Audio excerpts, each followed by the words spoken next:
नाम बताओ बेटा। अंशिका, क्या सुनाओगी बेटा? कहानी। कहानी। कहानी का नाम बताओ। सबसे उजला। सबसे उजला। उजला, बहुत अच्छा। चलो सुनाओ। सम्राट अकबर का दरबार लगा हुआ था। सब दरबारी अपने काम में जुटे। दरबारी काम खत्म करने के बाद अकबर ने दरबारियों से प्रश्न किया कि क्या आप बता सकते हैं कि दुनिया में सबसे उजला वस्तु क्या है? दरबारी थोड़ी देर सोचे तो उनमें से एक दरबारी बोला, महाराज, दुनिया में सबसे उजला वस्तु रुई है। तो अन्य दरबारी बोला, महाराज, दुनिया में सबसे उजला वस्तु दूध है। तो अकबर ने कहा, दूध और रुई में सबसे उजला वस्तु कौन है? तो इसी बात पर सब बहस करने लगे। यह देखकर बीरबल को हंसी आ गई। अकबर ने कहा, बीरबल, तुम्हें हंसी क्यों आ रही? क्या तुम इस प्रश्न के बारे में कुछ उत्तर देना चाहते हो?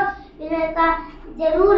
उसने कहा कि दुनिया में महाराज, ये तो दुनिया में सबसे उजाला वस्तु प्रकाश है। अकबर ने कहा, क्या तुम अपनी बात को सिद्ध कर पाओगे?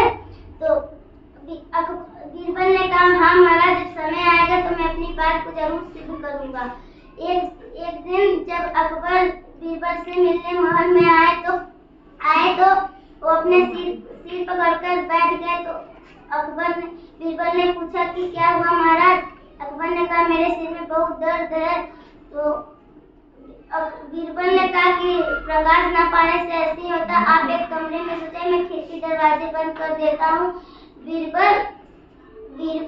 अकबर को सोने के बाद बीरबल ने खिड़कियां बंद कर दरवाजे के सामने रुई का ढेर लगा दिया।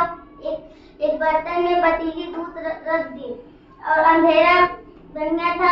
ये अंधेरे में अकबर को नींद आ गई। वो जागे तो कमरे में अंधेरा था। ऐसे करते रुई के पास गए तो वहाँ से रुई से फिसल गए। तो ऐसे करके उसके इस तरफ पहुँचे तो पतीली दूध से टकरा गए।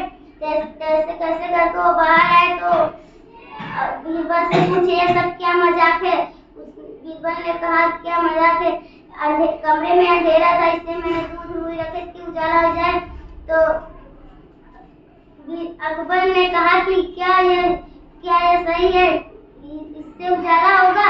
तो बीरबल ने कहा कि हाँ महाराज, मैंने भी आपसे यही कहा था कि दुनिया, आपने जापान में जब प्रश्न किया था तो मैंने भी यही उत्तर दिया था कि दुनिया में सबसे उजला वस्तु प्रकाश। लेकिन आपने हमारी बात नहीं मानी। आपने कहा था कि आप अपनी बात को सिद्ध पाओगे। तो मैंने अपनी बात को सिद्ध कर दिया कि दुनिया में सबसे उजाला वस्तु ही प्रकाश है। प्रकाश के बिना कोई नहीं है।